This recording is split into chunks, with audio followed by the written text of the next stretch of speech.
வணக்கம். எல்லாரும் எதிர்பார்க்குற ஒரு விஷயம் வாழ்க்கையில் என்னன்னா, எல்லா ராசினருமே எதிர்பார்க்கறது என்னன்னா, நாங்கள் செல்வ செழிப்போட வாழ்க்கைக்கு என்ன வழி பண்ணணும், நாங்கள் என்ன செஞ்சால் நாங்கள் செல்வ செழிப்போட இருப்போம், எப்படி செல்வம் மேலும் மேலும் அதிகரிச்சுட்டே போகும். ஒவ்வொரு ராசிக்காரங்களுக்கும் ஒவ்வொரு வகையான பரிகார ஸ்தலங்கள், புண்ணிய ஸ்தலங்கள், தெய்வ வழிபாட்டு முறைகள், அவங்களுடைய லைஃப் ஸ்டைலு, அவங்களுடைய தாட் ப்ராசஸ் எப்படி இருக்கும், இந்த மாதிரி ஒவ்வொருத்தங்களுக்குமே மாறுபட்டுட்டே இருக்கும். இப்படி ஒவ்வொருத்தங்களுக்குமே சுச்சுவேஷன்ஸ் அப்படிங்கிறதும் மாறிக்கிட்டே இருக்கும். அதாவது தசாபுக்தி அப்படிலாம் இருக்கு இல்லையா, உங்களுடைய ஜாதக ரீதியாகவும் உங்களோட தசாபுக்தி அதோட கோச்சாரங்கள் எப்படி இருக்கு அதெல்லாம் பொறுத்து தான் நம்மளுடைய செல்வ செழிப்புமே நிரந்தரமா தங்குமா இல்லை வந்துட்டு போகுமா, அதுக்கு என்ன நாங்கள் தெய்வ வழிபாட்டு முறைகள் பண்ணணும் அப்படிங்கிறத பற்றி நம்ம பார்க்கலாம்.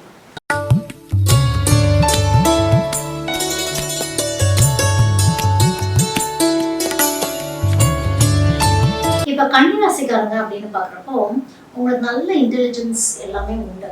என்ன ஒரு விஷயம் இல்லை அப்படின்னா, பொறுமை அப்படிங்கிற ஒரு விஷயம் அப்பப்போ இழந்துருவீங்க அப்படின்னு ஒன்று இருக்கு. ஸோ எல்லாமே பிளானிங் அப்படிங்கிறது ரொம்ப ரொம்ப உங்களுக்கு அவசியம். பயமும் இருக்கும். ஒரு ரிஸ்க் எடுக்கிறோம், ஒரு கால்குலேட்டிவாகவே நீங்கள் ரிஸ்க் எடுக்கிற மாதிரி இருக்கும். ஏன்னா ஆல்ரெடி சில விஷயங்கள்லாம் கண்ணி இழந்துருந்துருப்பீங்க.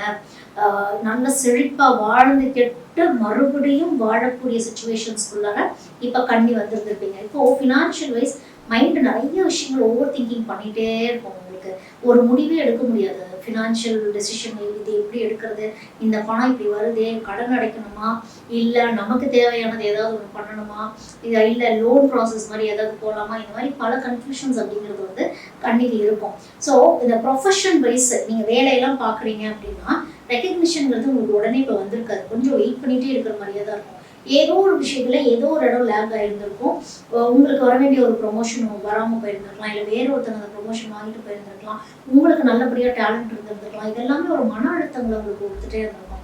எனக்கு வர வேண்டிய ஒரு ஆப்பர்ச்சுனிட்டி எனக்கு வராமல் போயிடுச்சு அப்படின்னு.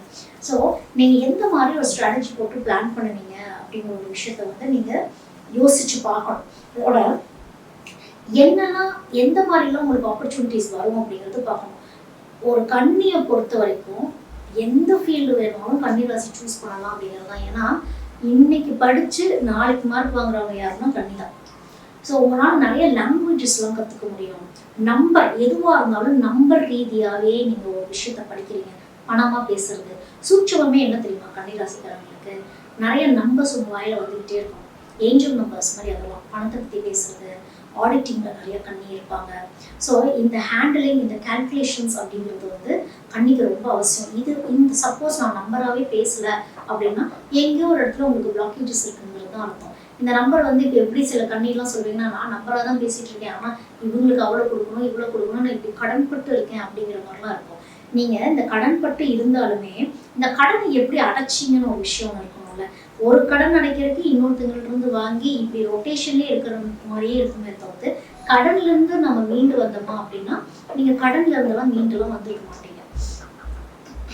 ஸோ முதல் உங்கள் நாலேஜ் பேஸ்டாக தான் உங்களுக்கு இன்கமே வரும் அப்படிங்கிறது தான். கன்னிராசிக்காரங்களை பொறுத்த வரைக்கும் நீங்கள் ஃபோக்கஸ் பண்ண வேண்டியதே ஸ்டெடியான இன்கம் எதில் வருது அப்படிங்கிறது தான். உங்களுக்கு எல்லாத்துலேயுமே ஒரு பெர்ஃபெக்ஷனிசம் மைண்ட் எதிர்பார்த்துட்டே இருக்கும். அது உங்களுக்கு மிகப்பெரும் எதிரி.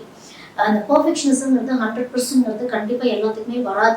முதல்ல நமக்கே அது வராது அப்படிங்கிறது தான் உண்மை. இல்லை நீங்கள் 100% பர்ஃபெக்டாக இருக்கீங்க அப்படின்னா இன்னொருத்தங்கிட்ட அந்த 100% நீங்கள் எதிர்பார்க்கவே முடியாது. ஸோ அந்த பெர்ஃபெக்ஷனிசம் எதிர்பார்க்காம கோ வித் த ஃப்ளோலையே கன்னிராசி போகிறீங்க அப்படின்னா ஒரு ஸ்கில்லில் ஃபோக்கஸ் பண்ணுறீங்க அப்படின்னா டெவலப்மெண்ட் ரொம்ப நல்லாயிருக்கும். ஏன்னா நான் தான் சொன்னேன் இல்லையா, உங்களுக்கு நீங்கள் எந்த ஃபீல்டு வேணாலும் நீங்கள் சூஸ் பண்ணலாம், எது வேணாலும். முக்கியமாக அந்த நம்பர்ஸ் ரிலேட்டடான, ஆடிட்டிங் ரிலேட்டடான விஷயங்கள், மணி ஹேண்டிலிங் சம்மந்தப்பட்ட விஷயங்கள் எல்லாமே உங்களுக்கு ரொம்ப நல்லா வரும். ஃபினான்ஷியல் மேனேஜ்மெண்ட் அப்படிங்கிற ஒரு விஷயம் உங்களுக்கு நல்லா வரும். இந்த கோஆர்டினேஷன் அப்படிங்கிற ஒரு விஷயம் நல்லா வரும். ஸோ இந்த பணத்தை பற்றி பேசுறதும், பணத்தை நல்ல விஷயமாகவே பேசுறது. கன்னிராசிக்காரங்க காலையில் பணத்தையும் செழிப்பை பார்த்துட்டாங்கனாலே அவங்களுக்கு அதுவே அந்த டேவே சாட்டிஸ்ஃபை ஆகிடும் அப்படிங்கிற மாதிரி தான். ஸோ நீங்கள் எப்போவுமே கண்ணி செழிப்பாகவே தான் இருப்பாங்க. செழிப்பாக தான் நீங்கள் இருக்கணும். கொஞ்ச காலமாக அந்த செழிப்பு உங்களுக்கு விதி சில காரணங்களால உங்களை கொஞ்சம் டல்லாக ஆக்கியிருந்தாலுமே மீண்டும் அந்த செழிப்பு வருது அப்படிங்கிறப்போ அதை நீங்கள் ப்ராப்பராக யூஸ் பண்ணிக்கணும் அப்படிங்கிறது தான். ஸோ டைம் எப்படி நம்ம மேனேஜ் பண்ண போகிறோம் அப்படிங்கிறது ஒரு விஷயம் இருக்குது. எந்த இடத்துல நம்ம ஃபோக்கஸ் பண்ணனா நம்மளுக்கு க்ரோத் அப்படிங்கிறதையும் நீங்கள் பார்க்கணும். எல்லா இடத்துலையும் போய் நின்று டைம் வேஸ்ட் பண்ணிகிட்டே இருக்கக்கூடாது. குவாலிட்டி டைம் அப்படிங்கிறது எங்கே இன்வெஸ்ட் பண்ணுறீங்களோ அதுக்கான மணி இன்கம் ஜென்ரேஷனும் கண்ணிக்கு ரொம்ப ஸ்ட்ராங்காகவே இருக்குது. ஸோ உங்கள் ஸ்கில்ஸ் எப்படி டெவலப் பண்ணிக்கலாம்னா, ஏதாவது நான் சொன்னேன்ல, இப்போ இன்னைக்கு படிச்சு உங்களால் நாளைக்கு மார்க் வாங்க முடியும் அப்படின்னா சின்ன சின்ன ஷார்ட் டேர்ம் கோர்சஸ் படிக்கிறது, சர்டிஃபிகேஷன் கோர்சஸ் படிக்கிறது, ஒர்க் ஷாப்ஸ் அட்டென்ட் பண்ணுறது, இந்த மாதிரி ஏதாவது ஜஸ்ட் சின்னதாக ஒரு ஸ்கில்ஸை டெவலப் பண்ணிட்டீங்கன்னா ஆல்ரெடி நீங்கள் அதில் கரெக்டாக தான் இருப்பீங்க. எங்கே ஒரு இடத்துல ஒரு விஷயத்தை விட்டுக்கிட்டே இருக்கிறீங்க அப்படின்னா மற்றவங்களை நம்புறதை விட நீங்கள் உங்களுடைய குவாலிஃபிகேஷனில் கொஞ்சம் ஃபோக்கஸ் பண்ணி ஸ்கில்ஸை டெவலப் பண்ணிக்கிட்டீங்கன்னா அதில் தான் உங்களுக்கு செல்வ செழிப்பு அப்படிங்கிறதே அபரிதமாகவே இருக்குது. ஸோ நீங்கள் வழிபாட்டு முறைகள் அப்படின்லாம் பார்க்குறப்போ பெருமாள் வழிபாடு எப்பவுமே கன்னிராசிக்காரர்களுக்கு உகந்தது. அப்படிங்கிறப்போ முதலில் சைன பெருமாளை பார்த்துட்டு அதுக்கப்புறம் நின்ற கோலத்தில் இருக்கக்கூடிய பெருமாளை நீங்கள் போய் பார்க்கும் பொழுது உங்களுக்கு செழிப்பு அப்படிங்கிறது நல்லபடியாகவே வரும். இப்போ நீங்கள் திருப்புலானி போகலாம், திருப்புலானிக்கு போயிட்டு அங்கே இருக்கிற சைன பெருமாளும் போகலாம், இல்லை ஸ்ரீரங்கமும் போகலாம், ஸ்ரீரங்கமும் சைன பெருமாள் போகலாம் தான். ஸோ இங்கே போயிட்டு அதுக்கப்புறமா நீங்கள் திருப்பதி போய் அந்த தாயாரை பார்த்து நீங்கள் வழிபாடு பண்ணிட்டு பெருமாளை பார்த்துட்டு வரும்பொழுது இழந்த செல்வங்களை மீட்டு தருவார் அப்படிங்கிறது தான் உங்களுக்கு கண்டிப்பாக உங்களுக்கு வந்து இந்த வருட கடைசியிலிருந்து உங்களுக்கு செழிப்புக்கான அஸ்திவாரத்தை நீங்கள் போற்றுவீங்க. அடுத்த வருஷம் டைம் பீரியட் எல்லாம் செழிப்பு நல்லபடியாகவே இருக்கும். பணம் ரீதியாக என்ன பிரச்சனைகள் இருந்தாலுமே நீங்கள் ரிலீவ் ஆவீங்க அப்படிங்கிறது தான் கன்னிராசிக்கு சொல்லக்கூடியது. ஸோ பொதுவாகவே செழிப்பை கொடுக்கக்கூடிய ஸ்தலங்கள் அப்படின்னு இருக்கு. அப்போ ஒவ்வொருத்தங்களுக்கும் ஒவ்வொரு ஸ்தலங்களுக்கு போகும் பொழுது பிளாக்கேஜஸ் கிளியர் ஆகும். அப்படிங்கிறதுனால தான் இன்னார் இந்த கோயிலுக்கு போங்க, இந்த அதே மாதிரி அந்த ஆர்டர்ல நம்ம சொல்றோம் இந்த கோயிலுக்கு போங்க அப்படின்னு. ஸோ பொதுவாகவே வந்து ஒரு நல்ல ஒரு செழிப்பு வரணும், எனக்கு ஒரு லக்கு நல்லா ஆக்டிவேட் ஆகணும் அப்படின்னா திருப்பதி தான், பெருமாள் தான். ஆனால் அந்த திருப்பதி பெருமாளுக்குமே யாருக்கெல்லாம் வந்து சந்திரன் சம்பந்தப்பட்ட விஷயங்கள் நல்லபடியாக இருக்கோ அவங்க போவாங்க. ரொம்ப நெருப்பு ஆதிக்கம் இருக்கக்கூடிய நெருப்பு ராசிக்காரங்க போறீங்க அப்படின்னா மேஷம் போகலாம், அதே மாதிரி சிம்மம் போகலாம். ஆனால் தனுசுக்கு அங்கே இருக்கக்கூடிய திருப்பதி வந்து சம்டைம்ஸ் செட் ஆகாதுங்கிற மாதிரி இருக்கும். அப்போ அவங்க ஸ்ரீரங்கம் போகிறது. ஸோ இந்த மாதிரி ஒரு ஆல்டர்னேட்டிவாக வந்து ஒரு வழிபாட்டு முறைகளை வந்து ஒவ்வொரு ராசிக்காரங்களும் கரெக்டாக மெயின்டைன் பண்ணிக்கிறாங்க அப்படின்னா அவங்களுக்கான லக் ஆக்டிவேஷன் ஆகக்கூடிய இடங்கள் தான் வந்து நம்ம சொல்கிற திருப்பதி பெருமாள் ஸ்தலங்களுக்கெல்லாம் போகிறது. அடுத்தது பார்க்குறப்போ செழிப்பு வரணும், முதல் லக்கு வரணும், அப்படி செழிப்பு வரணும் அப்படின்னாலே அது லக்ஷ்மி தான். மகாலட்சுமி வழிபாடு அப்படிங்கிறது ரொம்ப அவசியம். மகாலட்சுமி வழிபாட்டுக்கு வந்து இந்த ஸ்ரீபுரம் கோல்டன் டெம்பிள் அப்படின்னு ஒரு கோயில் இருக்கு இல்லையா, அங்கே போய் நீங்கள் வழிபாடு பண்ணுறீங்க அப்படின்னா கண்டிப்பாக நல்ல வெல்த், நல்ல ஒரு ப்ராஸ்பரிட்டி, நல்ல செழிப்பாக தான் போகணும். எப்போவுமே லக்ஷ்மி ஸ்தலங்களுக்கெல்லாம் போகும் பொழுது நம்ம வந்து ஒரு மனநிலைமையெல்லாம் சரியாக வச்சுட்டு தான் போகணும். சிலர்லாம் சொல்லுவாங்க, நான் என் பெருமாள் கோயிலுக்கு போனேன், லக்ஷ்மி கோயிலுக்கு போனேன், ஆனால் என் வாழ்க்கை இப்படி தான் இருக்கு. நீங்கள் எப்படி போனீங்கன்னு ஒன்று இருக்குது. சிவன் கோயிலுக்கு போகிறப்போ ரொம்ப சாந்தமாகவும், பெருமாள் சம்மந்தப்பட்ட கோயிலுக்கு போகிறப்போ ரொம்ப செழிப்பாகவும், நல்ல அட்ராக்டிவான கலர்ஸில் நம்ம கிட்ட இருக்கிற ஜுவல்ஸ், அதனால தான் வந்து பெருமாள் வந்து செழிப்பாகவே இருப்பார். இந்த லக்ஷ்மி சம்மந்தப்பட்ட ஸ்தலங்களுக்கு போகும்பொழுது சந்தோஷமாக போகிறோன்னா சந்தோஷம் பன்மடங்கு திரும்பி வரும். வருத்தப்பட்டுட்டே போறீங்க அப்படின்னா திரும்பி அதுவே பன்மடங்கு கொடுத்துரும். அப்படிங்கிறது தான் லக்ஷ்மியை வழிபாடு பண்ணக்கூடிய சூட்சுமை. லக்ஷ்மி வரவே மாட்டாங்கன்னு ஒன்று இருக்கு. லக்ஷ்மி எங்க வந்து ஒரு சந்தோஷம், மகிழ்ச்சியான தருணங்கள், பாசிட்டிவ் திங்கிங் எங்க இருக்குதோ அவங்க தான் லக்ஷ்மி இருப்பாங்க. ஸோ அதுல ரொம்ப ரொம்ப கவனமா இருக்கணும். அப்பதான் உங்களுக்கு வெல்த் அப்படிங்கிற ஒரு விஷயம் வந்து நல்லபடியாவே வரும். அடுத்தது வந்து யார் கொடுக்க போறா அப்படின்னு ஒரு இடத்துல குரு தான் கொடுக்கணும். அப்போ குருவோடைய அனுகிரகம் ரொம்ப ரொம்ப ஸ்ட்ராங்கா இருக்கணும் அப்படிங்கிறதும் முக்கியம். இப்போ குருஸ்தலங்கள், குரு வழிபாடு, தட்சிணாமூர்த்தி வழிபாடு, ஆலங்குடி போயிட்டு வந்துடணும். யாருக்காவது இல்லைங்க எனக்கு பணம் வர வேண்டிய இடத்துல வரவே இல்லை, எனக்கு ஒரு கைடன்ஸ் கரெக்டாகவே இல்லை என்ற பணம் இருக்கு ஆனால் ஏதோ ஒரு அழுத்தம் இருந்துகிட்டே இருக்குன்னா உடனே ஆலங்குடி கிளம்பி போயிடணும்.